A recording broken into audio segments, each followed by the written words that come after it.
Hello and welcome to today's episode in which I show you how to make a very easy and super crunchy and delicious Greek pie. I did a video, I think it was last year, where I made 3 different phyllo treats and that seemed quite popular. So hopefully people will be up for more phyllo ideas. I'm not going to mess around with it too much at this stage because it's very fragile, but it's super thin, kind of almost paper thin sheets of pastry. Ideally you want to be taking your phyllo out of the fridge about 20 minutes before you need to use it so it can come up to room temperature.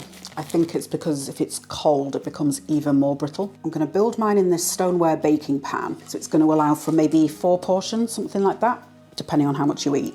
But obviously if you've got a full packet of phyllo, feel free to do, you know, the entire width of a baking tray. In the bowl here I've got 450 grams of frozen spinach that's been defrosted. Thought I'd use the opportunity to trial out the nut milk bag that I bought from Temu because it's very wet, so I just want to get rid of all that extra moisture.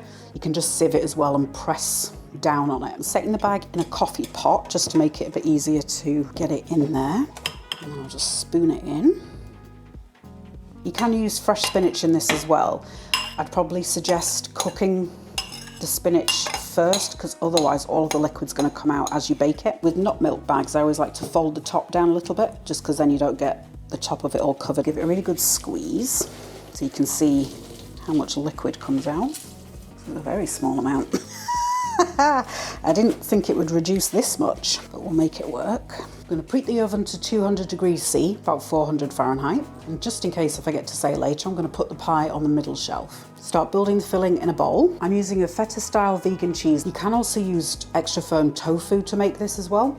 So I would crumble it down into sort of pieces about so big maybe. You could sprinkle on a little bit of nutritional yeast and a squeeze of lemon juice, mix it together and then go from there. And that'll give you a similar kind of taste. I'm going to plop the spinach in and break this apart a little bit. Yeah, really it could do with more spinach, but this is all I've got, so it'll have to do. I'm going to use a smallish white onion. I'm going to do this on the mandolin, so I'm going to cut it in half, take the peel off. I want it in quarters, but I'm going to leave this bit attached, so I'm going to go like that so that there's a split in it because you want that on there so you've got something to hold on to, and do that straight into the bowl. This is a 200 gram block of cheese. I'll start with a quarter and then see what the ratio is. If you've never had feta before, it's very tangy, salty kind of cheese. I've made a vegan version myself using almonds and it works really well. It's one of the few vegan cheeses that is indistinguishable from dairy cheese. So I'm gonna kind of cut it into slices, cut that into thinner slices, and then spin that round and do it into little kind of cubey bits. Tip that into the bowl. I'm going to add in 300 grams of sunflower seeds that I toasted in the air fryer. If you're doing things that are that small in the air fryer, I'd suggest putting some sort of lid on because otherwise they just lift straight up into the element and burn. I'll do a little tiny bit of salt, not much, because the feta, as I say, is quite salty. Very good grind of black pepper. Put in about a half teaspoon of mixed dried herbs. So that's just generic thyme, oregano, basil, that kind of thing. And then we'll mix this together. Maybe could have used a bigger bowl. Might do a tiny bit more feta, not because it's essential, but just because I like it. Around 100 grams of the feta, something like that. But just do it however much you want in there. You can add a little bit of olive oil into here if you want, but this one's made out of coconut oil, so I'm just not going to bother because otherwise it'll be a bit greasy. But if you're using the tofu technique, for this amount, I do maybe a tablespoon. You just want it to kind of be a little bit glistening. The last thing to go in is going to be some freshly grated nutmeg. That's what a nutmeg looks like. If you've not had it before, think kind of gingerbread. It's not that flavour, it's not ginger, but it's that kind of warm, comforting kind of scent to it. I'm going to grate that in. You can use pre-ground stuff, the ones that you buy in a bottle, but I think the fresh just keeps a better flavour. And then attempt to work this in.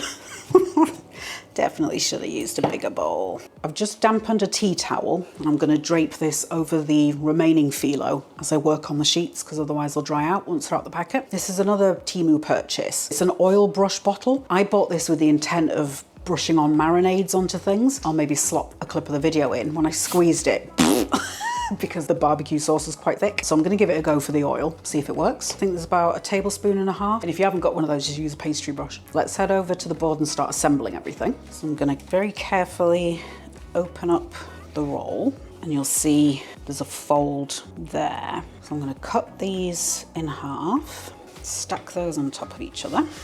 I'll take 2 out, them in my tray, and then I'll cover these up. I think I'll do 4 on the bottom and 4 on the top. And then I'm going to try the brush in this corner here. Okay, so that works pretty well. So I want to cover this, and the oil will make everything super crispy. You can use melted butter as well, or even vegan margarine, that kind of thing. I'm going to very quickly line this with baking paper just to make it easier to get it out. Just scrunching up the baking paper, then I'll unscrunch it and re-scrunch it. And this just makes it a little bit easier to shape into the corners of the pan, because otherwise it can just spring back out again. So I put the oiled sheet on top of the other unoiled sheet. So now I'll do the other side. If you're really adverse to oils or butter or anything like that, you could possibly try using aquafaba, the water that comes out of a chickpea can. Now, I've used that to make granola and also some pasta chips, and it does go very crunchy, so it might be worth a go for you. And then final layer on the bottom. If you've ever had that little crispy pastry, baklava, that's what phyllo is used in. Very versatile pastry, and it freezes really well as well. Just defrost it slowly, ideally in the fridge. You can do it on the counter as well, but it can go a bit soft. Okay, so that is the bottom of the pie, and I'll drop in the filling. This might actually be the perfect amount of filling. Totally intended. Kind of piling it on, and then I will even it out in a second. You want it somewhat even, but it doesn't have to be engineered within an inch of its life kind of thing. And I'm going to use the back of a spatula just to press it down a little bit. What I don't want to happen is when I'm brushing oil on the top sheets of phyllo, if there's a massive divot, I'm liable to go straight through with the oil brush. And then the last 4 layers of pastry. Now that the filling's in here, it's going to be a little bit more tricky to get the side bits, like these bits here, but we'll figure something out. You can trim everything as well, but I want it rustic. I think of all the things I've bought from Temu so far, this little bottle's my favourite, and I was actually disappointed with it to start with because of the problem with the marinades. But if I use it for its intended purpose, yeah, it works really well actually. I was just pausing for a second to figure out if I wanted to do something decorative on top. Yeah, I've changed my mind. What I'm gonna do, I'm gonna very badly tear this into strips.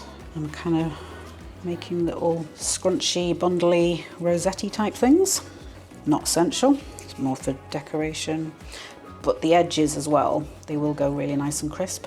And then I'll go through and kind of fill up any bald areas. Last bit with the oil, so I'm gonna have to kind of do this somewhat gingerly. So that's the pie all filled, decorated, frilled and looking delightful. So let's pop that in the oven. I'm suddenly thinking, because I've done those frilly bits, they're probably gonna get much darker faster than the stuff that's in contact with the wet filling of the pie. So I might have to cover it, but we'll see. I'll set my timer for 20 minutes, 25 minutes, something like that, and then have a look. Maybe I'll drop the temperature. I'm dropping it to 180. Yeah, I was following sort of a guide that I saw online that said 200, but I think that's going to be too high. And that's a fan oven as well. Yeah, so 180. So our frankly delicious looking pie is all ready and golden and delightfully crispy. As I suspected, the frilly bits went brown really quickly. I draped it with a piece of foil, just loosely laid it over the top, and it's been in there for about 35 minutes. The only thing that really needs any cooking is the onion, and that, you know, that can be fine, just softened, not a problem at all.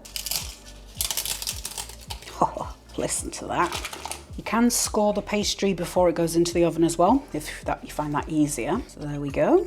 You can see the little layers there. There's no elegant way of doing this, I'm just gonna shove it in.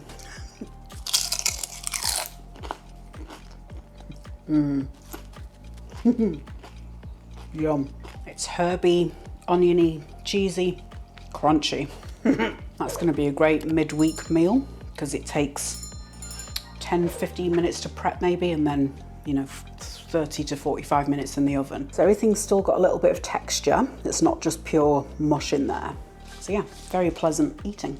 The other alternative to doing it in a tray is you can fold it into kind of triangles. So cut a strip of the pastry, maybe double it, possibly, put a small amount in one corner and then flip the triangle up and then over itself and over itself, like a samosa. I think I did that in one of the phyllo treats that I did last time. So I'll perhaps slot a bit of footage in so you can see exactly what I mean. And then it's more hand holdable, so great for picnics, that kind of thing, or taking to work. And then you can either just eat them cold or heat it up.